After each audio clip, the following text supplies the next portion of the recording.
الحمد لله رب العالمين والصلاة والسلام على سيد المرسلين محمد بن عبد الله الأمين وعلى آله وصحبه أجمعين وما بعد.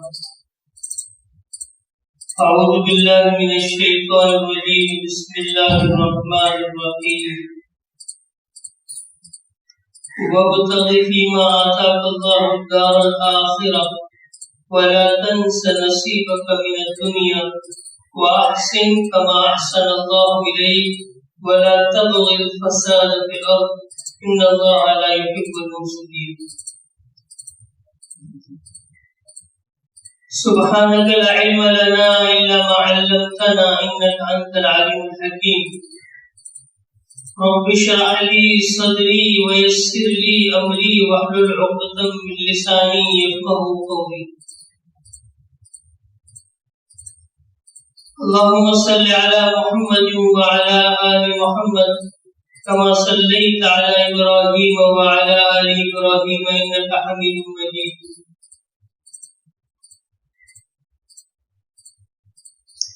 محترم بزرگوں اور دوستو، اللہ تبارک و تعالی نے ہمیں اس دنیا میں بھیجا ہے اور اس دنیا میں بھیجنے کا ایک مقصد ہے. جس مقصد کو اللہ تعالی نے قرآن مجید میں بیان کیا ہے، وَمَا خَلَقْتُ الْجِنَّ وَالْإِنسَ إِلَّا لِيَعْبُدُونَ. میں نے جناتوں اور انسانوں کو اپنی عبادت کے لیے پیدا کیا ہے.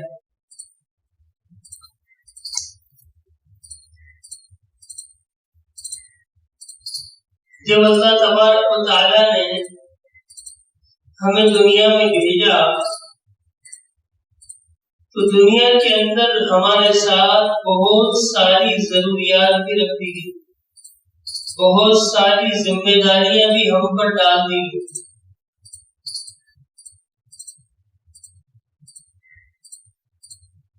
ایک طرف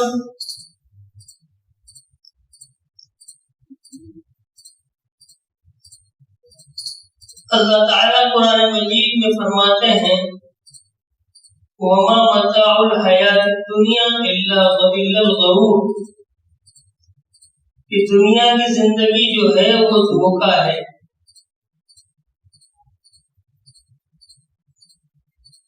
دوسری طرف ایک اور روایت میں فرمایا گیا الدنیا جیفہ، کہ دنیا جو ہے وہ مردہ جانور کی طرح ہے اور اس کے پیچھے دوڑنے والے کتے ہیں، کلاب ہیں. ایک طرف یہ آیتیں ہیں اور یہ روایتیں ہیں جس میں دنیا کی برائی بیان، اور دوسری طرف سورہ جمعہ میں اللہ تعالیٰ ارشاد فرماتے ہیں وَابْتَغُوا مِنْ فَضْلِ اللَّهِ فَإِذَا قُضِيَتِ الصَّلَاةُ فَانتَشِرُوا فِي الْأَرْضِ وَابْتَغُوا مِنْ فَضْلِ اللَّهِ. جب نماز ختم ہو جائے تو زمین میں پھیل جاؤ اور اللہ کا رزق تلاش کرو. رزق کو اللہ تعالیٰ نے فضل فرمایا، اللہ کا فضل تلاش کرو، یعنی اللہ کا رزق تلاش کرو. اور خود اللہ تعالیٰ نے قرآن مجید میں دعا سکھلائی ربنا آتنا فی الدنیا حسنہ وفی الآخرۃ حسنہ وقنا عذاب النار. اے ہمارے رب، تو ہمیں دنیا میں بھی بہتری عطا فرما اور آخرت میں بھی بہتری. تو کچھ آیتیں اور کچھ روایتیں وہ ہیں جو دنیا کی برائی بیان کرتی ہے اور دنیا کو دھوکے کا سامان قرار دیتی ہے، اور کچھ آیتیں اور کچھ روایتیں وہ ہیں جس میں اللہ تعالیٰ دنیا کو ایک اچھی چیز بتا رہے ہیں اصل میں دنیا جو ہے وہ ہمارا اصل مقصد نہیں ہے. دنیا اصل مقصد کی تیاری کی جگہ ہے.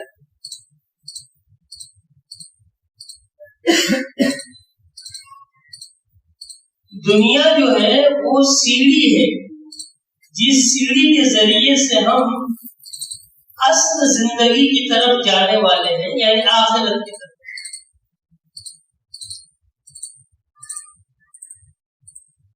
اللہ تبارک و تعالیٰ نے اور شریعت مطہرہ نے یہ نہیں کہا کہ اگر ہمیں دیندار بننا ہے تو پھر ہمیں دنیا کی ساری چیزیں چھوڑنی پڑیں گی، راحت و آرام چھوڑنا پڑے گا، بیوی بچوں کو چھوڑنا پڑے گا، دنیا کی آسائش کو چھوڑنا پڑے گا.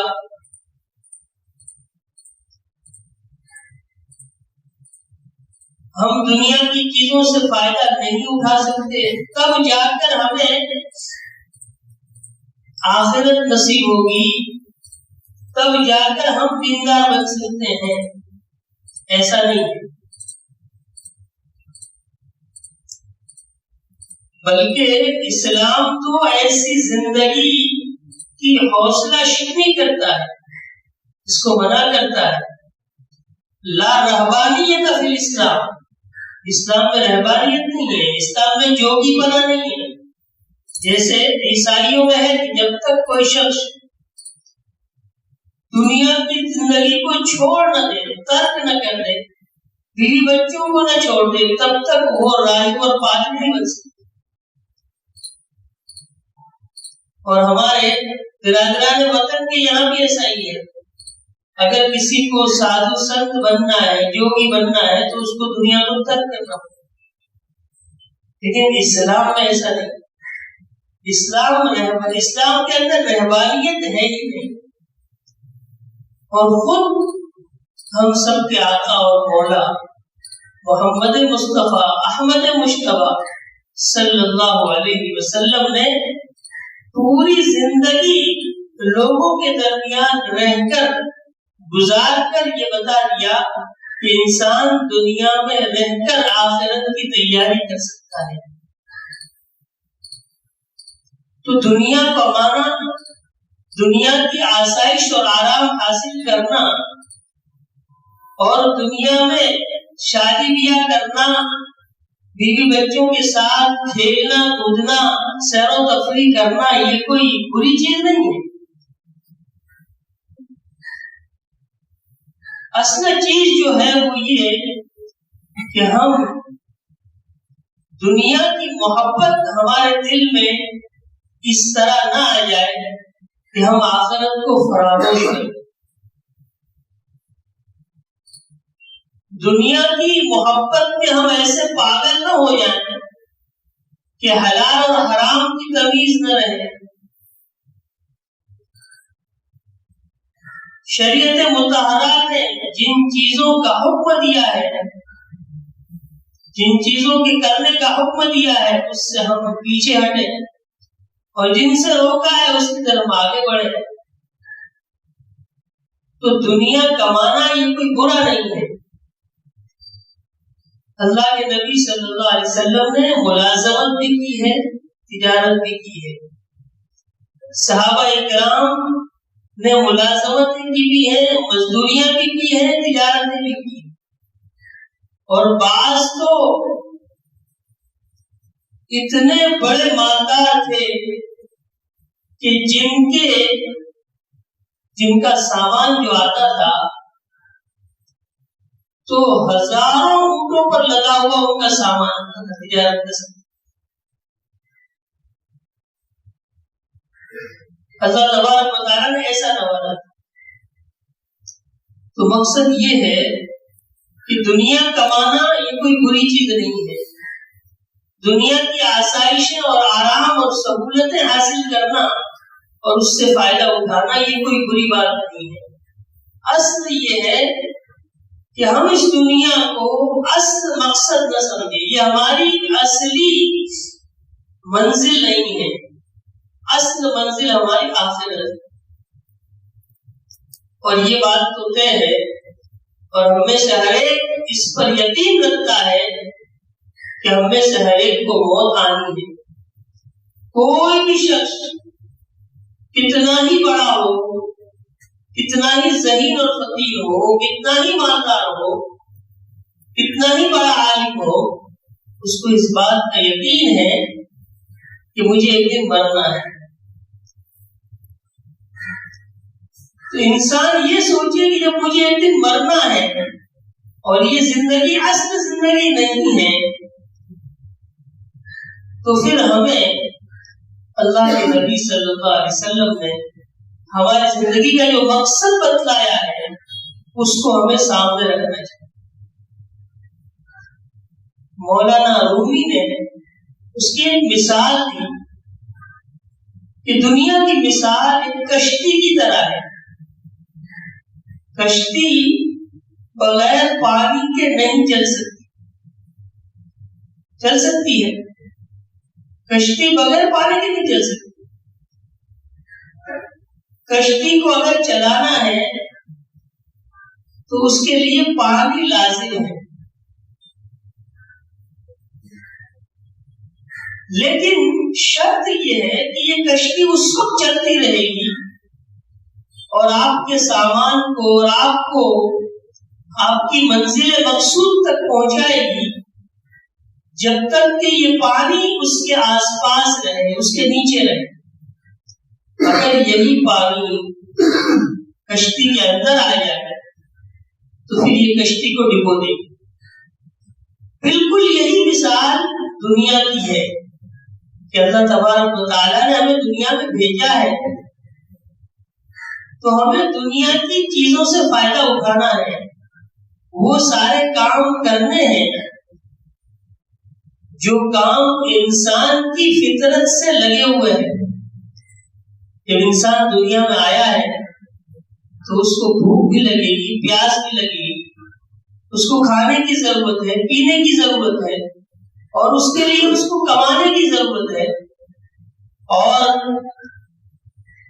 دوسری ضرورتوں کو پورا کرنے کے لیے، جنسی ضرورتوں کو پورا کرنے کے لیے اس کے لیے ایک عورت کی ضرورت ہے، بیوی کی ضرورت ہے۔ یہ ساری ضرورتیں اس کے ساتھ لگی ہوئی ہیں۔ تو اگر انسان یہ ساری ضرورتیں پوری کرتا ہے لیکن دنیا کی محبت اس کے دل میں نہیں آتی تو وہ کامیاب۔ جیسے کشتی اس وقت تک چلتی رہے گی جب تک اس کے اندر پانی نہ آ جائے، اسی طریقے سے ہمیں دنیا میں رہنا ہے، دنیا کی چیزوں کو برتنا ہے، استعمال کرنا ہے، لیکن اس کے پیچھے ہم ایسے پاگل نہ ہو جائیں کہ حلال اور حرام کی تمیز نہ رہے۔ شادی بیاہ ہمارے ایسے ہوں کہ جس میں فضول خرچیاں ہوں، ہماری تقریبات ایسی ہوں کہ جس میں ناچ گانے ہوں، بازی ہوں، اور ہمارے کام ایسے ہوں کہ جس کو دیکھ کر کہیں سے یہ نہ لگتا ہو کہ یہ امت محمدیہ کا کوئی فرد ہے۔ ہمیں دنیا میں رہنا ہے اور دنیا کی ضرورتوں کو پورا کرنا ہے، اور اس کے لیے شریعت نے بہت آسان طریقہ بتلایا ہے کہ اللہ کے نبی صلی اللہ علیہ وسلم کی سنت کو سامنے رکھ کر اپنی زندگی کو گزاریں۔ جو آیت کریمہ آپ کے سامنے پڑھی گئی اس میں دراصل حضرت موسیٰ علیہ السلام اور ان کے چچا زاد یا خالہ زاد بھائی قارون کا واقعہ بیان کیا گیا ہے۔ اللہ تبارک و تعالیٰ نے قارون کو بہت مال دیا تھا اور بہت علم بھی دیا تھا، تورات کا بہت بڑا عالم تھا، اور مال بھی خوب دیا تھا۔ کتنا مال؟ اللہ تعالیٰ قرآن مجید میں یوں فرماتے ہیں کہ اس کے خزانے کی چابیاں، خزانہ نہیں، اس کی خزانے کی چابیاں ایک بہت بڑی جماعت اٹھایا کرتی تھی بمشکل، جو بہت بڑی جماعت کو بوجھل کر دیتی تھی. قرآن کے الفاظ اس کی چابیاں اتنی ساری تھیں تو اس کا خزانہ کتنا زیادہ ہو. اللہ تعالیٰ نے خوب مال دیا ہے، لیکن بس وہ یہ سمجھ رہا تھا کہ یہ مال، یہ خزانہ، یہ دولت میرے علم کی وجہ سے ہے، میری صلاحیت کی وجہ سے. انما اوتیتہ علی علم عندی، مجھے اللہ تعالیٰ نے یہ مال دیا ہے، مجھے یہ مال دیا گیا ہے میرے علم. اس کے اندر ایک قسم کا فخر، گمن اور تکبر آ گیا. اور جب خرچ کرنے کی بات کہی گئی کہ تمہارا جو مال ہے اس کی زکات نکالو، اس میں سے خرچ کرو، تو کہنے لگا میں کیسے خرچ کروں؟ تو میرا مال ہے، میں نے اپنی پسینے کی کمائی سے کمایا ہے، میں اس کو اللہ کے راستے میں غربا اور مساکین میں کیسے خرچ کروں؟ ان قارون کان من قوم موسیٰ فبغى علیہم، قارون موسیٰ علیہ السلام کی قوم سے تعلق رکھتا تھا، اس نے سرکشی کی. اللہ تعالیٰ کہتے ہیں وَآتَيْنَاهُ مِنَ الْكُنُوزِ مَا إِنَّ مَفَاتِحَهُ لَتَنُوءُ مِنَ الْعُصْبَةِ أُولِي الْقُوَّةِ، کہ اس کے خزانے کی چابیاں ایک بہت بڑی جماعت کو بوجھل کر دیں، یعنی بمشکل وہ اٹھا سکتے تھے. اِذْ قَالَ لَهُ قَوْمُهُ لَا تَفْرَحْ إِنَّ اللَّهَ لَا يُحِبُّ الْفَرِحِينَ، لوگوں نے اس سے کہا کہ اترا مت، اللہ تعالیٰ اترانے والوں کو پسند نہیں کرتا. اور پھر آگے اللہ تعالیٰ فرماتے ہیں وَابْتَغِ فِيمَا آتَاكَ اللَّهُ الدَّارَ الْآخِرَةَ، اللہ تعالیٰ نے تجھے جو دیا ہے اس سے تو آخرت کو تلاش کر. یعنی اللہ تعالیٰ نے جو تجھے مال دیا ہے اس مال کو اللہ کے راستے میں خرچ کر تاکہ تیری آخرت اس سے سبز سکے. لیکن اس کا مطلب یہ نہیں ہے کہ تو اپنا پورا مال خرچ کر. ایک خاص مقدار ہے جو تجھے اللہ کے راستے میں دینی ہے. آگے کہا وَلَا تَنْسَ نَصِيبَكَ مِنَ الدُّنْيَا، تو دنیا سے اپنا حصہ مت بھول. یعنی تیری جو ضروریات ہے وہ تو پوری کر سکتا ہے، تو اپنی اچھی سے اچھی ضرورت کو پوری سے کر سکتا ہے اچھی طریقے سے. وَأَحْسِنْ كَمَا أَحْسَنَ اللَّهُ إِلَيْكَ، اور اللہ تعالیٰ نے تیرے ساتھ احسان کا جس طرح معاملہ کیا ہے تو بھی لوگوں کے ساتھ اچھا معاملہ کر، ان کی مدد کر، ان کا تعاون کر. وَلَا تَبْغِ الْفَسَادَ فِي الْأَرْضِ، اور تو زمین میں فساد پھیلاتا ہوا مت چل. زمین میں فساد مت پھیلا. زمین میں فساد کب پھیلتا ہے؟ زمین میں فساد اور بگاڑ اس وقت پھیلتا ہے جب انسان حلال اور جائز طریقوں کو چھوڑ کر حرام طریقے پر پڑ جاتا ہے. انسان جائز طریقے سے مال کمانے کے بجائے حرام طریقے سے مال کمانے کے پیچھے پڑ جاتا ہے. حلال اور حرام کی تمیز کی بغیر مال کماتا ہے، جھوٹ بول کر مال کماتا ہے، رشوت لے کر مال کماتا ہے، خیانت کر کے مال کماتا ہے، لوگوں کے ساتھ چیٹنگ کر کے مال کماتا ہے، لوگوں کے ساتھ دھوکہ دے کر دھوکہ دھڑی کا معاملہ کر کے مال کماتا ہے. مال کمانے کی جتنی بری شکلیں ہیں ان ساری شکلوں کو اختیار کر کے اگر کوئی مال کماتا ہے تو یہ ہے فساد فی الارض، یہ ہے زمین میں بگاڑ. آج جو بگاڑ پھیلا ہوا ہے اس کی وجہ یہی ہے کہ انسان دنیا کے پیچھے اتنا پاگل ہو گیا ہے کہ حلال اور حرام کی کوئی تمیز نہیں، بس مال آنا چاہیے، چاہے کسی بھی طریقے سے ہو، چاہے رشوت لے کر ہو، چاہے خیانت کر کے ہو، چاہے دوسرے کا حق مار کر ہو، چاہے بہن اور بھائیوں کا حق مار کر کے ہو، یا رشتہ داروں کا حق مار کر کے ہو، یا کسی بھی طریقے اللہ تعالیٰ نے فرمایا وَلَا تَبْغِ الْفَسَادَ فِي الْأَرْضِ إِنَّ اللَّهَ لَا يُحِبُّ الْمُفْسِدِينَ. اللہ تعالیٰ فساد کرنے والوں کو پسند نہیں کرتا. تو اس کے جواب میں اس نے کیا کہا؟ قال انما اوتیته على علم عندي. یہ مال تو میرے علم کی وجہ سے مجھے ملا ہے، میری صلاحیت کی وجہ سے مجھے ملا ہے.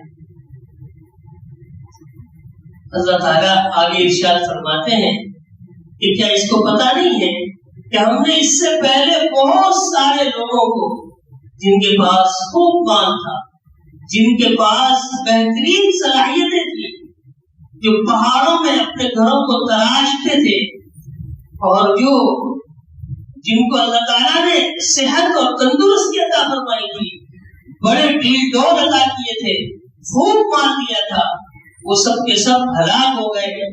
ایک وقت آئے گا کہ یہ بھی ختم ہو جائے گا، اس کا خزانہ بھی ختم. تو میرے محترم بزرگوں اور دوستوں، اللہ تعالیٰ نے ہمیں دنیا میں بھیجا ہے، ہمیں دنیا کمانی ہے، دنیا میں رہنا ہے، دنیا کی چیزوں سے فائدہ اٹھانا ہے، لیکن اس کے ساتھ ساتھ ہمیں اس بات کو بھی سامنے رکھنا ہے کہ ہمارا ایک مقصد ہے، ہمارے سامنے ایک شریعت ہے، ہمارے سامنے سنت کا ایک راستہ ہے. اس راستے پر چل کر ہمیں اس دنیا کی زندگی کو گزارنا ہے. اللہ تبارک و تعالی ہمیں ان باتوں پر عمل کرنے کی توفیق دے.